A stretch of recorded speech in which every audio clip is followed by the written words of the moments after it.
All right, let's talk about a problem that, so many of us have faced. You spend years in English classes, you memorize tons of vocabulary, but then, when it's time to actually speak, nothing. Just silence. If that feels familiar, then stick around. We're going to break down exactly why that happens and, more importantly, how you can finally fix it. I mean, does this just hit a little too close to home? You're sitting in a work meeting, right? You've got this amazing idea, but when you go to say it, the words just aren't there. It's what we call the mute English problem. And look, it has nothing to do with how smart you are or how hard you studied. It's a fundamental disconnect in how we're taught, and we are about to pull that apart. Okay, so here it is, the absolute core of the problem. We've all been taught English like it's just one thing. But the English you need to order a coffee is worlds away from the English you need to discuss project strategy. It's like we've been using one single map for two completely different countries. No wonder we're getting lost. And that leads us right to our first huge insight. We have to understand this crucial distinction between daily English and workplace English. Seriously, getting this difference is the key that unlocks everything. It lets you finally start using the right tools for the right job. So take a look at this. This slide just lays it out so clearly. On one side, you've got daily English. This is the language of what you see. It's concrete, it's visual, you're talking about food, travel, the things literally right in front of you.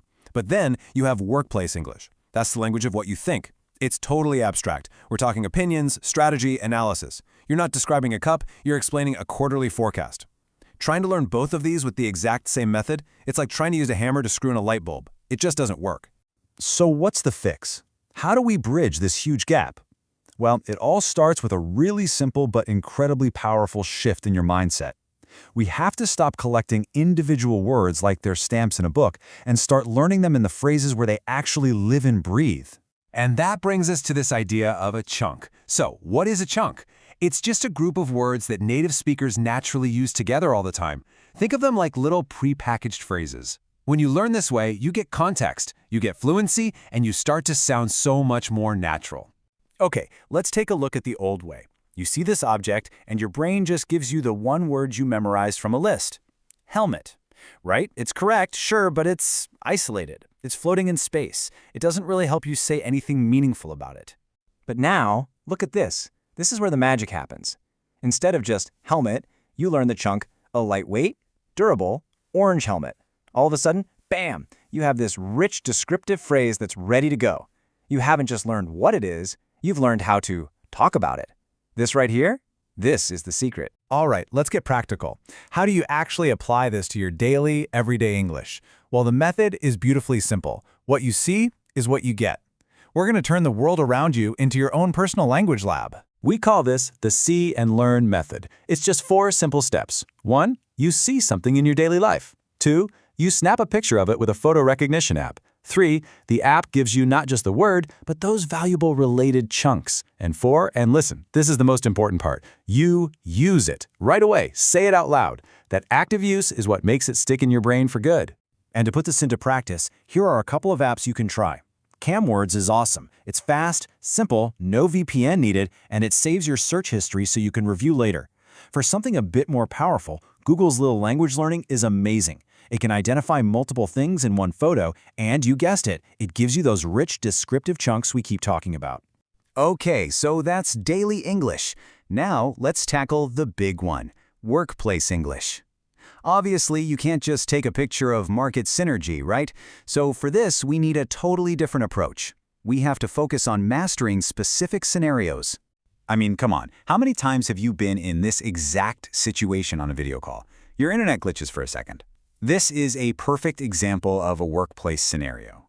It's a very specific, common problem that has a specific linguistic solution. This is the exact kind of language we need to have ready to go. So here's the strategy. Stop trying to learn business English as this giant, vague thing. That's impossible. Instead, get really specific. Identify your most common situations. Is it giving project updates in meetings? Is it writing follow-up emails? Is it participating in brainstorming sessions?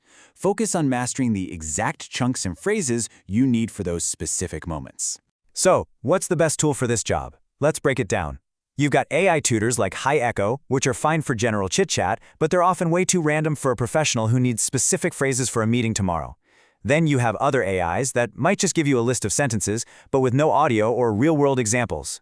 Right now, Google's Little Language Learning is fantastic for this because you can literally describe a scenario, like, I need a polite way to interrupt in a meeting, and it'll give you authentic, native-sounding chunks.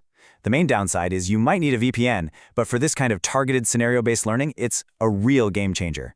Okay, as we start to wrap this up, I want to leave you with one final, really powerful idea that kind of reframes this entire challenge. We have got to stop treating English like a subject we just study in a textbook. This is everything.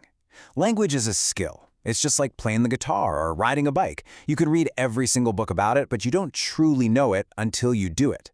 Think about it. Any skill that you don't practice, you lose. So the core of this entire method, the absolute heart of it, is this. Learn it and then immediately go use it. So I'm going to leave you with this question. Forget trying to memorize 20 words tonight. What is just one new chunk, one new phrase, either for your daily life or for your work, that you are going to learn and then actually use today? Because that is how you finally turn all that silent knowledge into confident speaking.